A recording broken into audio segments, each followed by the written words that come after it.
A total of 60 companies face being delisted from the Korean stock market as watchdogs could strip their listing qualification following a review based on their 2022 audit reports. According to the Korea Exchange, a group of 6 companies listed on the benchmark KOSPI is at risk of being delisted once they submit their annual audit reports to the exchange operator and the Financial Supervisory Service, FSS, by the end of March. The stock trading of others in the secondary KOSDAQ may also be halted if external auditors issue negative opinions about them continuing to be listed on the bourse. The stock trading of most of these companies has already been suspended.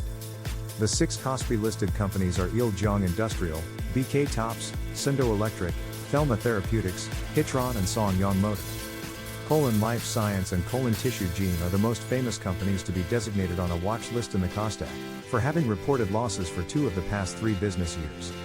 Other KOSDAQ-listed firms also face delisting after having been classified into a group required to receive screening on their listing qualifications for diverse reasons such as embezzlement, business malpractice and continuous operating losses.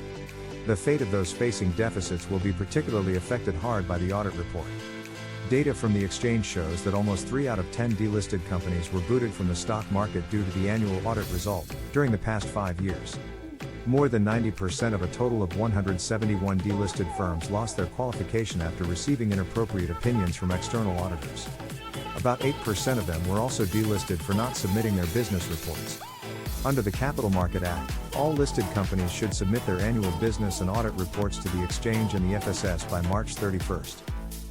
However, not all the companies designated as a group for delisting are immediately expelled from the stock market, as the exchange operator gives a second chance for their revival by allowing a formal objection. Last year, the exchange eased rules on delisting, as part of efforts to alleviate the burden on small to medium-sized enterprises here, suffering financial difficulties amid steep rate hikes. After the exchange notifies them of the delisting, the companies can raise an appeal for the next 15 days.